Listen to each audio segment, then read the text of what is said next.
VD. Satheesan പറയുന്നത് ഇപ്പോൾ കണ്ണൂർ ജില്ലാ സെക്രട്ടറിക്ക് എന്താണ് ഇതിനകത്ത് താല്പര്യം എന്നുള്ള കാര്യമാണ്. അദ്ദേഹം അന്ന് വിഴിഞ്ഞം പോർട്ട് യാഥാർത്ഥ്യമാക്കുന്ന പ്രവർത്തനം നടക്കുമ്പോൾ മുഖ്യമന്ത്രിയുടെ ഓഫീസിൽ നേതൃത്വപരമായി പ്രവർത്തിച്ചിട്ടുള്ള ഒരാളാണ്. ആ രീതിയിലാണ് അദ്ദേഹം അഭിപ്രായം പറയുന്നത്. അല്ല, ഒരു വ്യക്തത വരുത്താത്തതാണോ പ്രശ്നം? കെ രാഗേഷിന്റെ വ്യക്തത ഇല്ലാത്തത് ഇത് കേട്ട് റിപ്പോർട്ട് ചെയ്യുന്ന ചിലപ്പോൾ മാധ്യമങ്ങളും അതുപോലെ കേൾക്കുന്ന മറ്റു മീഡിയകളും ഒക്കെ വ്യക്തതയോടെ റിപ്പോർട്ട് ചെയ്താൽ കുഴപ്പമില്ല.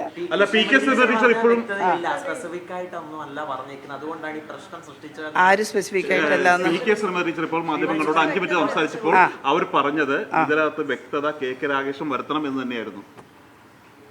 എനിക്കെന്താ വ്യക്തതയില്ലാത്തതെന്ന് മനസ്സിലായിട്ടില്ല.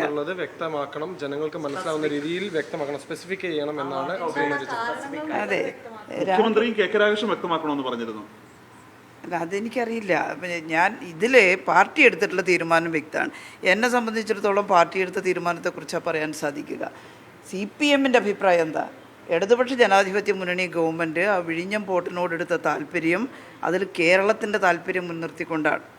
ആ താല്പര്യം ഇല്ലാതായി പോകരുത്. കേരളത്തിലെ ജനങ്ങൾക്ക് വേണ്ടിയാണ്. ആ താല്പര്യം ഇല്ലാതാകരുത്.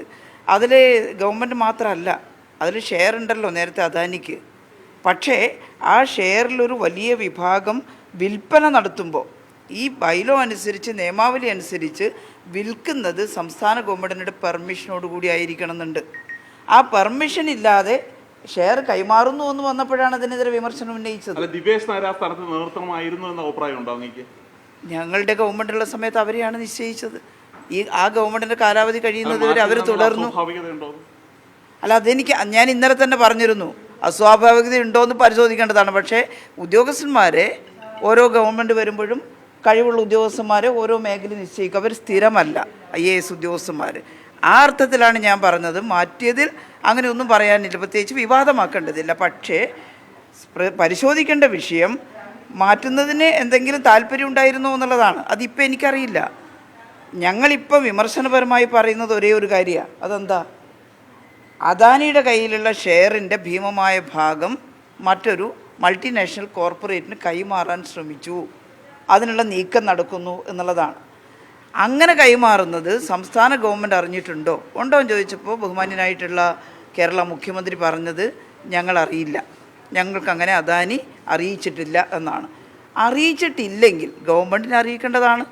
അപ്പോൾ ഗവൺമെൻറ്റിനെ അറിയിക്കാതെ ഓഹരി കൈമാറ്റത്തിന് മുതിരുന്നത് ഒരു നല്ല നീക്കമല്ല എന്നുള്ളതാണ് ഞങ്ങളുടെ വിമർശനം.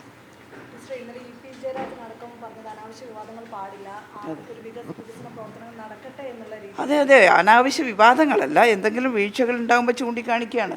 വലിയ വിവാദമാക്കി മാറ്റലല്ല. ഏതെങ്കിലും തരത്തിലുള്ളൊരു വീഴ്ചയുണ്ടെങ്കിൽ ബഹുമാനായിട്ട് മുഖ്യമന്ത്രി പറഞ്ഞു ഞങ്ങൾ അറിയില്ല, സർക്കാർ അറിയില്ല. സർക്കാർ അറിയില്ലെങ്കിൽ അത് നടക്കരുത്, സർക്കാർ അറിയാതെ നടക്കരുത്, അത്രേ ഉള്ളൂ.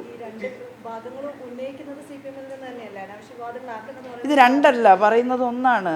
നിങ്ങളതിനെന്തിനാണ് രണ്ടാക്കുന്നതെന്ന് എനിക്ക് മനസ്സിലാവുന്നില്ല. അനാവശ്യ വിവാദങ്ങൾ ഉണ്ടാക്കുകയല്ല വേണ്ടത്, കൃത്യനിഷ്ഠയോടെ നടക്കുകയാണ് വേണ്ടത്. അതുതന്നെയാണ് EPM പറഞ്ഞത്, അതുതന്നെയാണ് ഞങ്ങളെല്ലാം പറയുന്നത്, അതാണ് പാർട്ടിയും പറയുന്നത്.